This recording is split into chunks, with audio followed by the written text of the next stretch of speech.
Smart Business. Di dalam dunia profesional dibutuhkan relasi yang kita miliki. Tapi nggak cuma itu, di bisnis pun juga kita butuh relasi. Relasi untuk kita berbisnis kah, relasi customer kah, atau relasi lainnya. Namun gimana ya cara membuka jalan ke relasi tersebut dan juga menjaganya? Kita akan belajar Smart Listeners dalam podcast Smart Business. Di kesempatan kali ini, Tasya Rustama akan menemani Anda dan kita akan belajar dari pebisnis salah satu pebisnis hebat ini di Cirebon, Smart Listeners. Ada Pak Yuke Santoso. Hai Pak Yuke. Hai. Tapi selain di Cirebon sudah ada juga di Jakarta kan cabang-cabangnya. Top seluler, kemudian apalagi Pak Yuke bisnisnya? Ya, kita fokus di distribusi handphone. Distribusi handphone. Ya, majority di distribusi handphone dan bisnis-bisnis yang lain yang lagi berkembang. Wow, oke. Ya. Siapa tahu. Ini saya tadi ngobrol-ngobrol sama Pak Yuke, ternyata HP saya jangan-jangan ini. Distributornya Pak Yuke nih. Pak Yuke, saya penasaran banget dengan bagaimana caranya para pebisnis ini membangun relasi. Pak Yuke sendiri bagaimana? Ya, intinya memang kalau relasi itu kan satu hal yang keharusan ya sekarang ya. Karena kalau nggak ada relasi, kalau nggak ada network, kita untuk berkembang itu dengan mengandalkan diri sendiri berat gitu. Nah, ya caranya memang kita harus bisa berpikir, simpelnya itu berpikir win-win gitu. Partner kita, relasi kita itu harus win, kita harus win. Nah, dengan seperti itu kemungkinan relationship-nya bisa panjang. Tapi kalau udah nggak ada kepentingan, biasanya relasinya akan sebentar gitu. Kan kita kalau berteman aja pasti kepentingannya ada ya. Iya. Entah buat hiburan, buat hahihi gitu kan, buat olahraga atau buat ya sama hobinya gitu kan. Nah, kalau di bisnis pun sama. Relasi itu harus menemukan kepentingannya itu harus ketemu.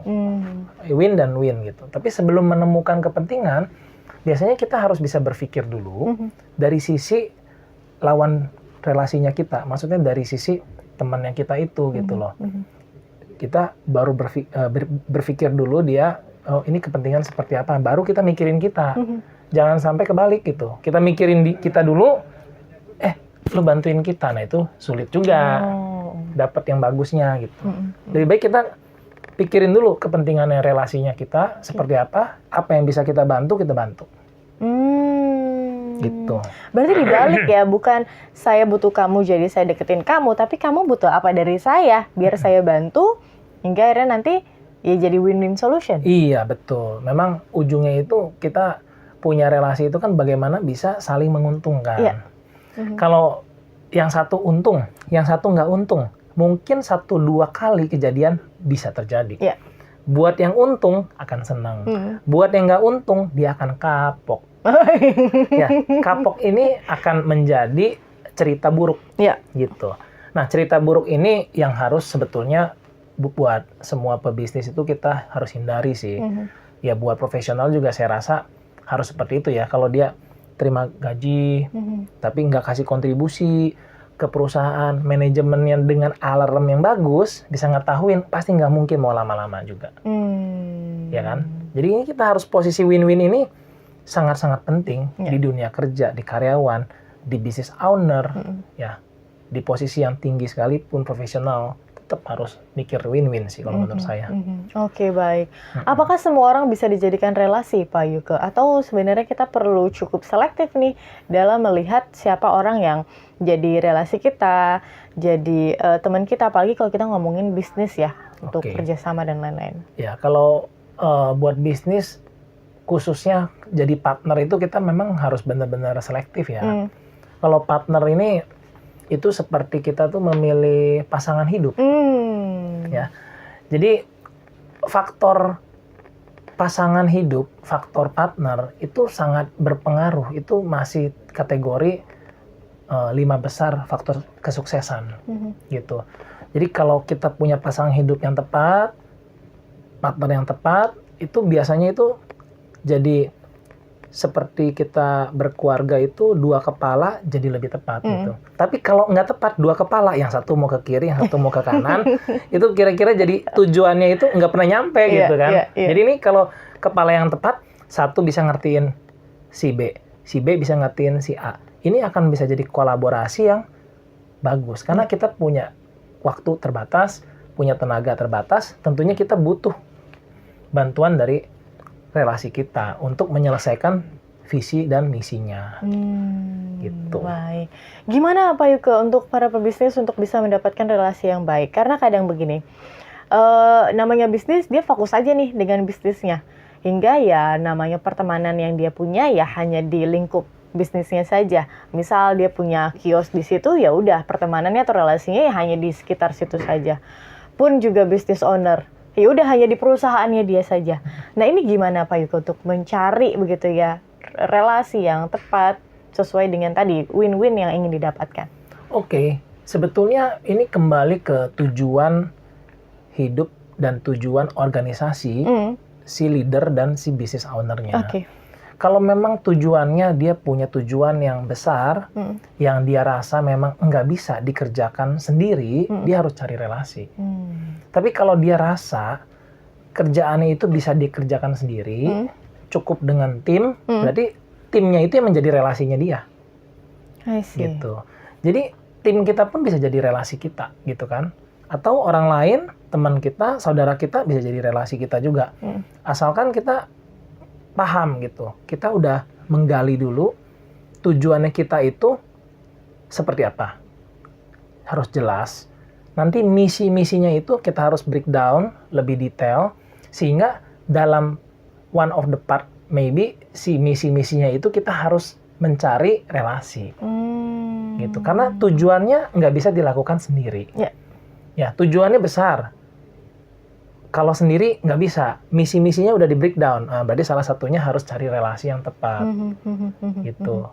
Jadi pola pikirnya sih kalau saya melihatnya awalnya dari tujuan akhirnya mau dikemanain dulu nih. Iya.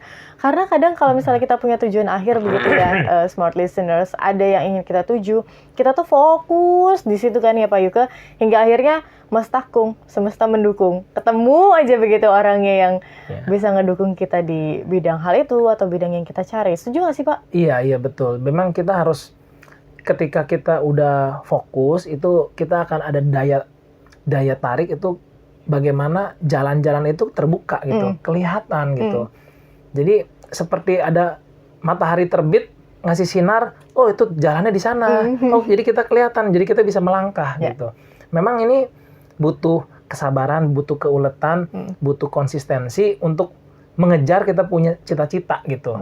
Ya di samping kita harus punya keseimbangan juga sih di antara ya jangan sampai kita terlalu hektik ya. Jadi malah kita nggak bisa kelihatan gitu, kecapean sendiri gitu. Memantaskan diri terhadap relasi yang kita tuju perlu nggak Pak? Memantaskan diri ya. Misal relasi yang ingin kita tuju adalah business owner yang hanya sudah levelnya sudah tinggi begitu nih. Berarti kita kan mau gimana ya cara melihat pola pikirnya mereka, cara mereka berteman begitu ya, membentuk relasi. Terus kita memantaskan diri dengan hal itu perlu nggak Pak? Oh wajib ya, wajib sih. Karena satu-satunya yang abadi itu adalah kepentingan. Kalau kepentingannya tidak match, kita tidak mungkin bisa jadi relasinya mereka. Jadi kepentingannya ini harus match. Salah satu caranya adalah kita memantaskan diri gitu kan. Memantaskan diri itu seperti apa sih? Ya kita harus bisa improve value-nya kita, skill-nya kita gitu kan. Kita improve gitu. Nah dengan cara yang belajar terus, semangat pantang menyerah, mencari jalan terus, dengan punya attitude yang bagus, itu orang-orang yang seperti itu akan mampu menjadi relasi yang bagus untuk si partner yang lebih besar gitu. Karena partner yang lebih besar biasanya punya lebih banyak uang, punya lebih banyak resources, tapi kurang tenaga dan waktu.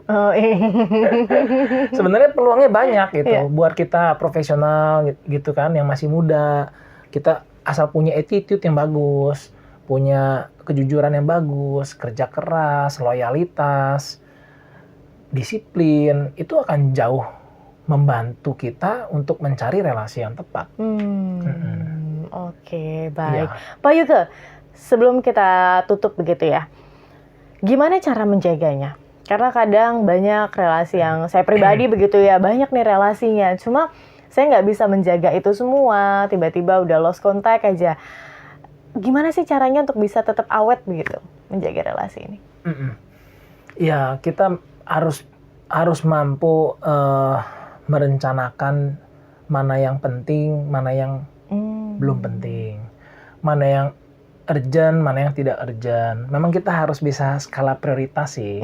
Ya, kalau kita nggak mampu mengidentifikasikan yang urgent important mana, yang not urgent but important mana, yang urgent but not important, atau yang not urgent not important, nanti kita akan hektik, akan kewalahan, dan hanya biasanya fokus sama yang urgent important depan mata. Yang sebenarnya penting, relasi, pertemanan, beribadah, latihan, ke gereja atau ke masjid atau ke rumah ibadah yang lain gitu ya. Terus olahraga gitu ya. Itu kan penting. Tapi enggak urgent. Biasanya kita akan kelewat. Karena kita fokus ke yang penting dan urgent. Kita akan kasihkan ngerjain aktivitas rutinitas di situ terus. Padahal ada satu lagi yang enggak urgent tapi penting. Nah, ini yang sebenarnya kita terjebak kebanyakan itu. Makanya kita harus fokus ke yang penting tapi belum urgent. Karena kita banyak cita-cita itu kita harus tempelin di situ. Gitu. Jadi nanti kita kejebak kalau kita fokusnya ke yang urgent dan important doang, itu akan terjebak. Dan kita juga harus bisa mengidentifikasikan yang urgent but not important kita kerjain sendiri. Kita bisa delegasikan. Gitu. Nah, inilah bisnis owner yang biasanya hebat, yang banyak perusahaan itu, yang kuncinya adalah mampu mendelegasikan ke yang tepat.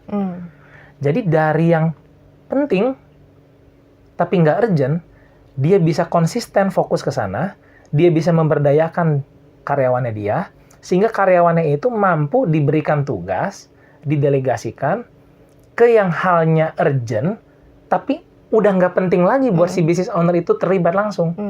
Karena skillnya dari karyawan tersebut udah mampu. Tapi ini urgent, bisnis ini harus ada yang jalanin, gitu kan. Maka ditunjuklah si karyawan tersebut atau si relasi tersebut untuk menjalankan bisnis itu. Jadi kuncinya bagaimana kita mengidentifikasikan dan mengimplementasikan hal-hal yang penting itu menjadi satu prioritas yang benar-benar harus difokuskan. Oke, berarti ini kayak apa ya? Lingkaran begitu ya? Ya, kuardan. Kuardan, berarti kan akan tetap berhubungan seperti itu kan? Betul. Satu dan lainnya. Oke, baik. Betul. Oke, Pak Yuke, terima kasih untuk insight-nya. Dan Smart Listeners, itu dia insight dari Pak Yuke Santoso. Dan Anda bisa mengikuti dan mendengarkan episode-episode lainnya seputar bisnis dan juga karir di podcast Smart Business dan juga Smart Career. Akhir kata, saya Tasya Rustama dan Pak Yuke Santoso, kami pamit undur diri. Terima kasih dan sampai jumpa. Sampai jumpa. Smart Business. Lead you better.